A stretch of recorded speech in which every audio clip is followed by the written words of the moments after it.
of the compassion of the Virgin Mother for her Son.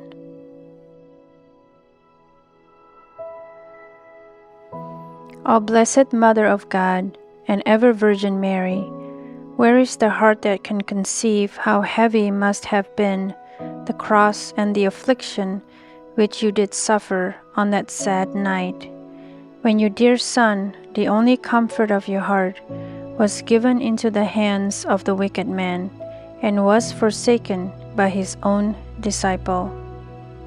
We may indeed believe, O sweet Mother, since you were full of the Holy Ghost, that you saw in spirit all that sorrow and torment which your only Son underwent on that fearful night. For as for the sake of man's salvation, he would not spare his own fair and young and blooming body, but rather deliver it to death. So he spared not that mother's heart of yours, but allowed it to be pierced by the sword of sorrow. For this reason also, he foretold you all his passion, that he might make you share in all his merits and afflictions, and that you might cooperate in the work of man's redemption, so that your maternal breast, filled with all merits, might ever have ready the milk of grace, and pour it forth in all abundance on every one who pressed them by devout prayer. O Mary, Mother most sad, how bitter, how sorrowful was that night to you, when Simeon's sword pierced into your heart. How mournful then was the song of your matin prayers.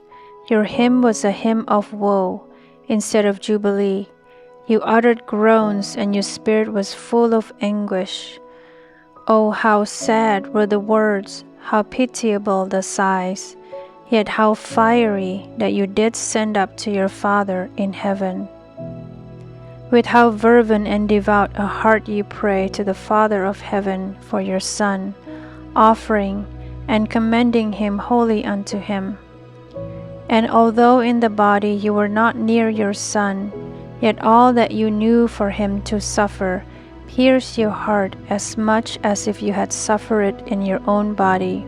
And your very heart burned within you as in a burning furnace, and melted away and withered up for exceeding burning love and the wasting flame of your affliction and your cross. Who can conceive how fiery were your words, how glowing were the sparks which your heart of fire sent up all that night long? Perhaps you utter some such words as these: O Jesus, my Son, my sweet Son Jesus, who have taken you from me?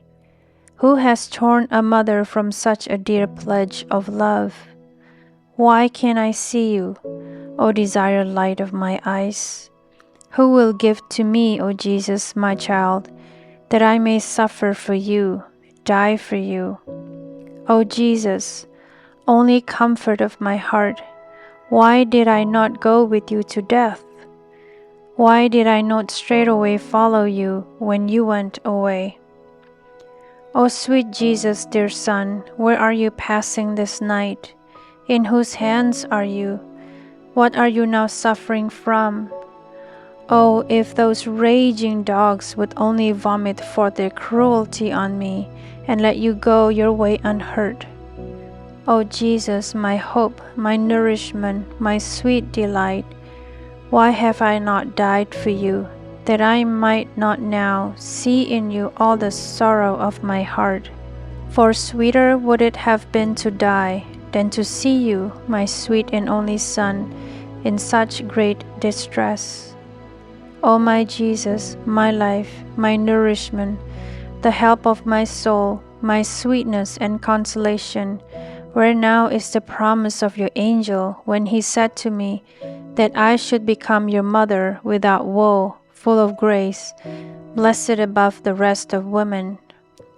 Truly, I seem to be the most unhappy of all women, whom the world contained, a mother above all mothers that have been ever found, full of most bitter sorrow.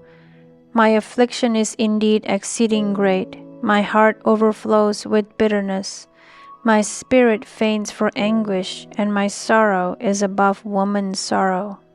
These and such like words did Christ's blessed mother pour forth all that night long, and wore herself away in tears and sighs and tender complaints and lamentations. And just as all that night Christ was never without the cross, so was his sweet mother never for one moment free from fearful sorrow. O Mary, most faithful mother, with what courage did you then follow your Son? How has that love which by its fire had urged your Son to hasten of his own accord to the place where the cup of bitterness was waiting for him, moved you too to hasten where the sword of grief hung ready sharpened to pierce through your virgin heart into the inmost recesses of your soul? O glorious Queen of Heaven, how sadly were you led along the way by your friends! How did you move them all to tears by that sad voice of yours? Who can conceive how sorrowful your journey was? For the nearer you came to the city, the deeper were you plunged in your grief. Nor can we doubt that you continued on this way for a long time, until you came into the presence of your Son, either as he was being led to Herod, or as he was being brought back from Herod to Pilate, or as Pilate was bringing him forth to the people, saying, Behold the man. Who can understand the sorrow that seized you when you saw the same only Son of yours so cruelly bound, so wickedly disfigured by blows and spittle and blood, that almost he seemed to have lost the form of man? Indeed, it is possible that our loving Lord looked at his sweet mother as calmly as he could, and spoke by loving look what he could not say in words. But, O gentle mother, how did your heart then melt away within you, like wax in the heat of the fire? How were you then utterly dissolved in tears? Yet as these things are not found in the evangelist, it is not expedient for many to dwell upon them. But the things that have been written here have been written to excite in us devotion and compassion for the Blessed Virgin. For the rest, each one can and ought to meditate upon them still more thoroughly and more deeply in his own heart.